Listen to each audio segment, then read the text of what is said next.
அதில் இன்றைக்கி மட்டும் பார்த்திங்கன்னா 150 ஸ்டூடெண்ட்ஸ் வந்து இந்த இப்போ சயின்ஸ் எக்ஸிபிஷனில் பார்ட்டிசிபேட் பண்ணியிருக்காங்க. இந்த 150 ஸ்டூடெண்ட்ஸுக்கும் நாங்கள் ஆனுவல் டே அன்னைக்கு ஒவ்வொருத்தருக்கும் இதனுடைய மெமெண்டோ மாதிரி ஒரு ஷீல்டு கொடுத்துருவோம்.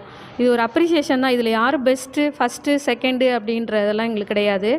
இதனுடைய மோட்டிவேட்டே வந்து அவங்களுடைய அறிவியல் திறனை மேம்படுத்தணும், அவங்களுடைய சயின்ஸில் ஒரு நல்ல பொசிஷனில் வரணும், ஒரு சயின்ஸில் நல்ல ஓரியன்டாக கற்றுக்கணும் நிறைய விஷயங்கள், ஒரு ஃப்யூச்சரில் ஒரு சயின்டிஸ்ட்டாக வரணுங்கிறது என்னுடைய தனிப்பட்ட விருப்பமாகவே இதை நான் வச்சுருக்கேன். அதனால பிள்ளைங்களுக்கு வந்து இதை ஒரு மோட்டிவேட்டாக பண்ணிகிட்ருக்கேன்.